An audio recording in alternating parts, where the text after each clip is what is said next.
Hello আমার প্রিয় বন্ধুরা, আমি হলাম রুদ্র। আজও নিয়ে চলে আসলাম বাজিগার পাখির ভিডিও নিয়ে।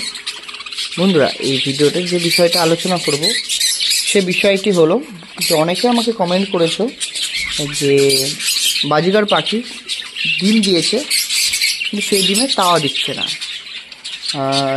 এটা কিসের জন্য হয় এবং এই সমস্যার সমাধান করব কিভাবে, সেই বিষয়টা আলোচনা করব। প্রথমে আমাদেরকে এটা মাথায় রাখতে হবে কিন্তু বাজিঘর পাখিতে কিন্তু 2 মাস অন্তর অন্তর ডিম দেয়। মানে এটা অ্যাডাল্ট পাখি, পূর্ণবয়স্ক পাখি কিন্তু যখন সে ডিম পাড়ার উপযুক্ত হয়ে যায় তখন কিন্তু সে 2 মাস পরপরই ডিম পাড়ে। দেখবেন যে ডিম থেকে বাচ্চা তোলার সঙ্গে সঙ্গে আবারও ব্রিডিং করছে, ব্রিডিং করার পরে আবারও বাচ্চাটা সবে বড় না হতে আবার দেখবা ওই বাচ্চাগুলোকে ও ফেলে দিয়ে বা কামড়িয়ে বা বড় হয়ে যাওয়ার পরে সে বাচ্চাগুলো বেরিয়ে যাচ্ছে, দেখবেন সঙ্গে সঙ্গে আবারও ওরা ডিম পাচ্ছে। ঠিক আছে, এই যে বন্ধু ওরা ঘন ঘন ডিম পাড়ে তার কারণে এই যে ফিমেল পাখিটা কিন্তু শরীরে প্রচুর পরিমাণে ঘাটতি হয়। আপনার বিভিন্ন রকমের ওদের যে দেহের যে খনিজ লবণ, ক্যালসিয়াম আরও পুষ্টিকর যে সমস্ত খাবার আমরা যদি ওদেরকে না দিই তার ক্ষেত্রে কিন্তু এই ফিমেল পাখিটার সম্পূর্ণভাবে খুব ঘাটতি হয়ে থাকে। আর একটা সমস্যা হতে পারে, সেটা হলো যদি আপনার ফিমেল পাখিটা যদি অনেক বয়স্ক হয়ে যায়, অর্থাৎ অনেক বয়স হয়ে যায়, সেক্ষেত্রে কিন্তু ফিমেল পাখিটার কিন্তু ওই ডিমে তাওয়া দেওয়া বা বাচ্চা তোলার যে সমস্যা প্রবলেমটা আছে এটা কিন্তু দেখা দেবে। কারণ একটা বাজিগার পাখির বয়স যদি বেশি হয়ে যায় সে কিন্তু ডিম পারবে ঠিকই, কিন্তু সেই ডিমে তাওয়া দেবে না। বাচ্চা তুললেও সে বাচ্চাগুলো কিছুদিন বড় করার পরে আর কিন্তু খাওয়াবে না।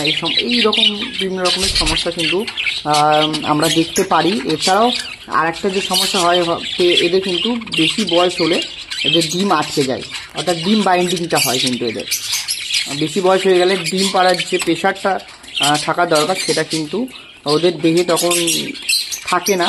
অর্থাৎ প্রথমে একটা দুটো পারলো, কিন্তু দেখবেন যে একটা দুটো ডিম পাড়ার পরে তৃতীয় বা চতুর্থ ডিম পাড়তে গিয়ে কিন্তু এই সমস্যাটা হয়ে যায়। তখন আপনারা বুঝবেন যে আপনার বাজিগার পাখির কিন্তু বয়স হয়ে গেছে। বা আরেকটা লক্ষ্য হলো ক্যালসিয়াম অভাবের জন্য এটা হয়, ডিম বাইন্ডিং এই সমস্ত সমস্যা কিন্তু দেখা যায়। তার জন্যই আমার প্রিয় বন্ধুরা, এই দেখুন আমার হাতে দেখতে পেয়েছেন, এখানে কিন্তু বন্ধুরা দেখতে পেয়েছেন ক্যালসিয়াম এবং আপনার সুরকি মাটি, যার ভিতরে কিন্তু প্রচুর পরিমাণে খনিজ লবণ রয়েছে। এটা কিন্তু আমি এই বাজিগার পাখিদেরকে খেতে দিই। এবার আমি বলবো বন্ধুরা, যাদের কাছে মাত্র একটাই খাঁচা আছে, অর্থাৎ এক্সট্রা কোনো খাঁচা নেই, তারা কিভাবে ফিমেল পাখিকে রেস্টে রাখবেন। অর্থাৎ ঘন ঘন ডিম বাচ্চা করলে কিন্তু আপনার ফিমেল পাখি একটা সময় এসে মারাও যেতে পারে। এটা কিন্তু আমার সাথে হয়ে এসেছে। আমি যেহেতু আগে জানতাম না, এখন কিন্তু এই পাখি পালন করতে করতে কিন্তু আমি এটা শিখেছি। সেহেতু বন্ধুরা কীভাবেই একটি খাঁচার মধ্যে আপনার যে ফিমেল পাখিটা আছে, দেখুন এখানে যে পাখিটা দেখতে পেয়েছেন, এই পাখিটা কিন্তু বন্ধুরা অলরেডি বয়স হয়ে গেছে, যার কারণে কিন্তু একে আমি আর ব্রিডিংয়ে বসাবো না। একে আমি সম্পূর্ণভাবে এখন রেস্টে রাখবো। যদি মনে হয় কখনো যে এখন এই ডিম পাড়ার জন্য উপযোগী হচ্ছে বা একবার বাচ্চা তুলতে পারবে, সেই ক্ষেত্রে কিন্তু আমি আবারও ওকে ব্রিডিংয়ে বসাবো।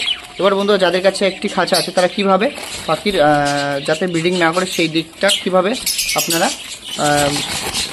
লক্ষ্য রাখবেন বা সেই জায়গা ব্রিডিং না করে তার জন্য কি ব্যবস্থা নিতে হবে। দেখুন বন্ধুরা, প্রথমত ব্যবস্থা একটা পেপার নিতে হবে আমাদেরকে। এইভাবে পেপার নিয়ে এই যে পাখির যে ঢোকার রাস্তাটা কিন্তু বন্ধ করে দিতে হবে।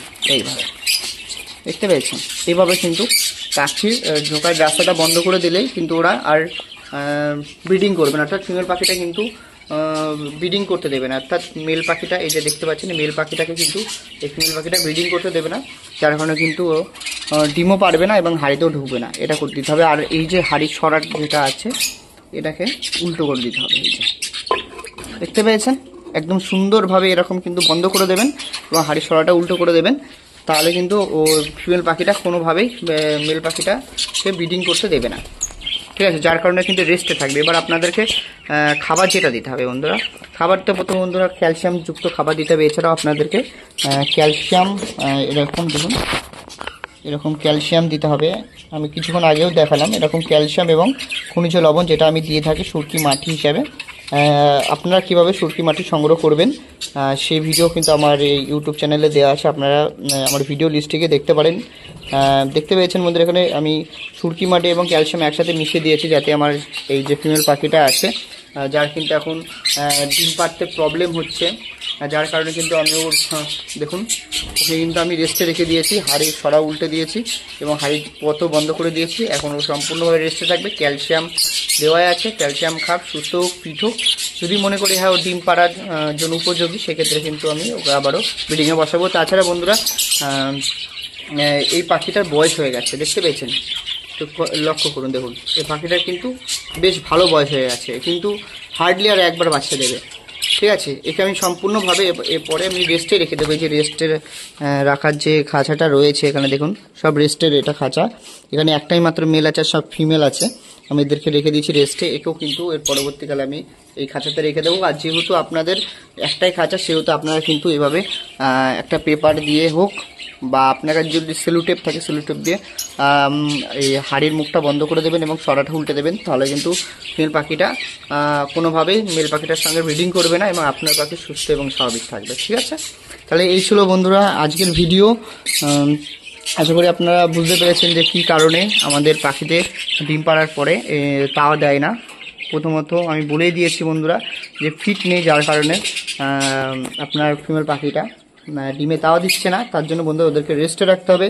যাদের কাছে একটি খাঁচা আছে তারা কিন্তু আমি যেভাবে দেখালাম, যে প্রসেসটা দেখালাম আপনাদেরকে, এইভাবেই করবেন। তাহলে আজ ভিডিওটা আমি এখানে শেষ করছি। তোমাদের সাথে আমার আবার দেখা হচ্ছে নেক্সট ভিডিওতে।